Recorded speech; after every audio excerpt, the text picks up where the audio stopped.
तुमकां सगल्यांक येवकार.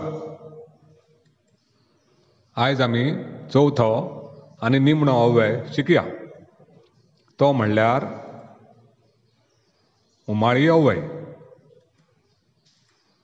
पळोवया आनी वाचुया. आब्बा, येदो व्हड ग्रंथ तुवें बरयलो? आरे रे, चुरचुरे बाबड्याचे. आगे बाये, हें आनी कितें? अरे वा, आदी तुवें चित्र बरें रंगयलां. शाब्बास सोनिया, तुवें व्हड काम केलें. आतां चिंतन करुया. वयल्या वाक्यांनी आब्बा, आरे रे, आगे बाये, अरे वा, शाब्बास हीं उतरां उमाळे उक्तायतात. समजणी. उमाळे उक्तावपी उतराक उमाळी अव्यय म्हणटात. परत एकदां सांगता. उमाळे उक्तावपी उतराक उमाळी अव्यय म्हणटात. आतां आमी जो अव्यय शिकल्यात ताचो अभ्यास करुया. सकयल कांय वाक्यां दिल्यात. तातूंत उमाळी अव्यय आसात. ते सोदून काडून त्या त्या वाक्या मुखावयल्या खाणांत बरयात. पयली जाप तुमचे खातीर दिल्या.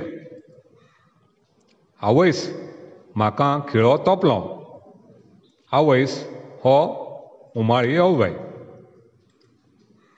शाबास, तूं बऱ्या मार्कान पास जालो. आर्रा, मस्ती करता? हे ल्हान भुरग्यांनी मदीं उलोवचें न्हय. पांचवें वाक्य. वा वा, कितली बरी काणी सांगली तुवें.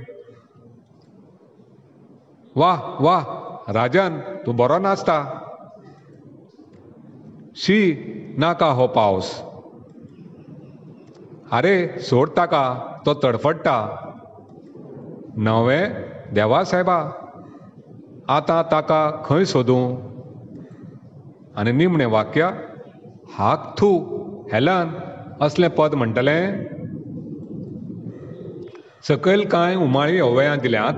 ती वापरून दर एकी एक एक वाक्य तयार करा. पयली जाप तुमचे खातीर दिल्या. अशें म्हाका खबर नाशिल्लें. अशे तरेची वाक्यां सकयले अव्यय पळोवन तुमी बरोवपाचें. बाप रे, शी, शाबास, चूप, अब्बा. सातवें, आवय गे. आठवें वाक्य. आहा, वा रे वा. आनी निमणें वाक्य करपाचें उतर म्हळ्यार धत. तर आयज आमी उमाळी अव्यय शिकले. तुमकां सगल्यांक दिनवास.